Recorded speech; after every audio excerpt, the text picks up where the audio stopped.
तो hi guys, welcome to my channel. कैसे हैं आप? उम्मीद करते हैं अच्छे होंगे आप। तो देखिए, आज हम लाभ हानि का एक नया चैप्टर लेकर आ चुके हैं आपके बीच। देखिए, लाभ हानि में कई कैटेगरी होती है, इसी में एक कैटेगरी होती है के भाव से। मतलब जैसे कोई बच्चा 16 में संतरे खरीद कर, मतलब 16 में 9 संतरे खरीद कर 20 में 11 संतरे के भाव से बेचता है, तो लाभ इस तरीके का सवाल कॉम्पिटेटिव एग्जाम में पूछे जाते हैं। तो आइए इनको हल कैसे करते हैं।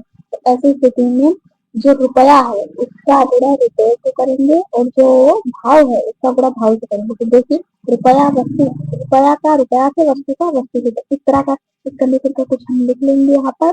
अब देखिए क्या करेंगे, इसको जो है रुपया को रुपया से गुणा करेंगे, और जो पैसा है पैसा से गुणा करेंगे। तो देखिए, अगर रुपया रुपया से होंगे ऐसे चक्कर आएगा, और 109 1880 आएगा। इनमें में से मार्क करेंगे तो हमें प्राप्त होता है कितना, 4 प्राप्त होता है। तो 4 गुणे 100 बटा 100 के सूत्र में है। और ये पर काट पीट लेंगे तो आपको 25 से ही 11 आ जाएगा। इसको भर देंगे तो 1/3 जाएगा। इसी तरीके का ऐसे सवाल लगता है। एक सवाल और हम आपके कहने पे लगा देते हैं। देखिए, एक सवाल और है। कमलेश ने क्या लिखा है, कमलेश ने कुछ संतरा 25 रुपए में 20 के भाव से खरीद कर उन्हें 15 रुपए के भाव से बेच दिया, तो लाभ हानि या होगा। तो देखिए, रुपया का रुपया से, वस्तु का वस्तु से, ये आप याद कर लीजिए। तो देखिए, यहाँ पर रुपया क्या है, 25 तो गुणा 18 करेंगे, 20 से 15 करेंगे तो ये आएगा। तो यहाँ पर आपका आ जाएगा 80। तो 80 गुणे 100 बटा 10 8 दिन 50% का लाभ हो गया। अब ये सवाल आपके लिए होमवर्क है, एक बार देख लीजिए, स्क्रीन शॉट ले लीजिए। ये होमवर्क है आपके लिए, ठीक है। और अब देखते हैं दूसरा सवाल। अब देखिए, अब आ गया है कैटेगरी नंबर 2। कैटेगरी नंबर 2, अब इस तरीके का भी सवाल लाभ हानि में पूछा जाता है। कैटेगरी नंबर 2, ठीक है। ये कैटेगरी नंबर जो है वो 2 है। तो ये भी आंसर लगा लेते हैं। ऐसे भी सवाल आते हैं कि 20 वस्तु का क्रय मूल्य, मतलब 25 वस्तु का क्रय मूल्य जो है वो 20 वस्तु के विक्रय मूल्य के बराबर है, तो लाभ हानि बताए। इस तरीके का सवाल भी काफी जो है वो पूछा जाता है। तो आइए इसको भी लगाते हैं। यहाँ पर लिखेंगे खरीदा और बेचा। खरीदा 25 में और बेचा 20 में। देख सकते हैं आप, खरीदा जो है वो 25 में और बेचा 20 में है। अब देखिए, इनका अंतर निकालेंगे तो 5 आएगा, आएगा कि नहीं। तो लाभ 5 गुणे 10 बटा, यहाँ फिर खरीदा का ना लिखकर हमें यहाँ बेचा का लिखना है। यही तो याद रखना है, हमें यहाँ बेचा का लिखना है, मतलब क्रेमूल की जगह। तो आ जाएगा आपका 25%, ठीक है। अब दूसरा क्वेश्चन, 12 वस्तुओं का क्रेमूल 16 वस्तुओं के क्रेमूल के बराबर प्रतिहार। अब देखिए, खरीदा बेचा आप ऐसे लिख लेंगे, ठीक है।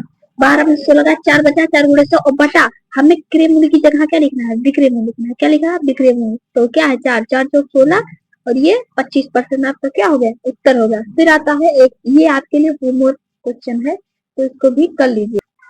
अब हम आप कुछ बेसिक सूत्र भी देख लीजिए। जैसे